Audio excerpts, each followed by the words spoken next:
आज जो है हम लोग इस वीडियो में 11 का जो फर्स्ट चैप्टर है सेट, उसी के टाइप के बारे में अध्ययन करेंगे। ठीक है, हम लोग टाइप्स ऑफ सेट्स देख रहे हैं। पहला जो सेट का टाइप है वो है नल सेट। इसको हम लोग हिंदी में रिक्त समुच्च कहते हैं। रिक्त समुच्च यानी कि इसका परिभाषा क्या होगा? वैसा समुच्च जिसमें सदस्यों की संख्या एक भी नहीं हो, यानी कि सदस्यों की संख्या हो ही नहीं, उसे हम लोग रिक्त समुच्च कहते हैं, यानी नल सेट कहते हैं।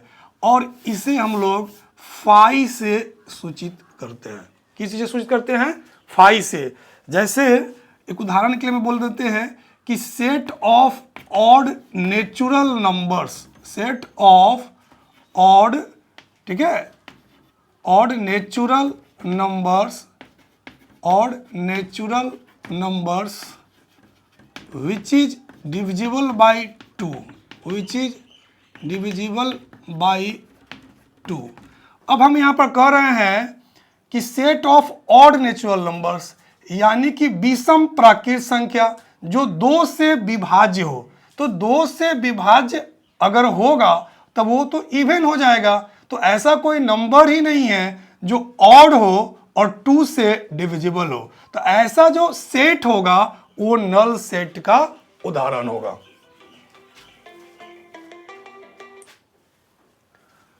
जैसे नेक्स्ट में हम देखते हैं फाइनाइट सेट। फाइनाइट सेट क्या है? तो फाइनाइट सेट का मतलब हो गया वैसा सेट जिसमें सदस्यों की संख्या निश्चित हो, और इसे हिंदी में हम लोग बोलते हैं परिमित समुच्च।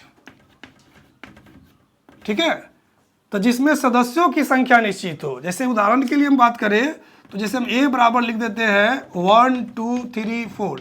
ये एक सेट है, एक समुच्च है जिसमें सदस्यों की संख्या निश्चित है, इनकी संख्या 4 है।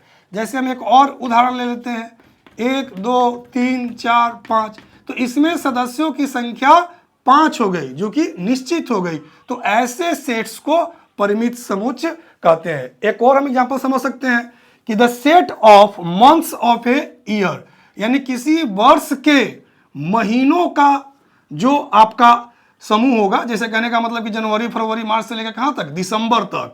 तो वह जो सेट का जो उदाहरण होगा वो आपका परिमित समुच्च का उदाहरण होगा। नेक्स्ट हम लोग देखते हैं इनफाइनाइट सेट। इनफाइनाइट का मतलब होता है अपरिमित समुच्च। इसका मतलब हो गया वैसा सेट जिसमें सदस्यों की संख्या अनिश्चित हो। ठीक है, जैसे हमने लिख दिया a बराबर 1 2 3 4 5 ऐसे डॉट डॉट डॉट, यानी ये प्राकृत संख्याओं का समुच्चय है, मतलब कि समूह है। तो ये जो है अपरिमित समुच्चय का उदाहरण हो गया। ठीक है, इसमें सदस्यों की संख्या निश्चित नहीं है। चौथा है सिंगलेटन सेट। नाम से ही स्पष्ट है, सिंगल यानी वैसा सेट जिसमें सदस्यों की संख्या एक और केवल एक हो, एक और केवल एक हो। वैसे सेट को हम लोग सिंगलेटन सेट कहते हैं, यानी हिंदी में उसको कहे तो एकल समुच्चय कहते हैं। ठीक है, इसमें सदस्यों की संख्या एक होगी। पेयर सेट, तो वैसा सेट जिसमें सदस्यों की संख्या 2 और केवल 2 ही होगी। तो वैसे समुच्च को हम लोग क्या कहेंगे? युग्म समुच्च कहेंगे, और इंग्लिश में पेयर सेट कहेंगे। जैसे मान लीजिए कि सेट आपका A है और उसमें 1 2 लिखा हुआ है, कोई सेट B है उसमें A B लिखा हुआ है। तो ऐसे सेट जिसमें सदस्यों की संख्या 2 है तो उसे हम लोग पेयर सेट कहते हैं।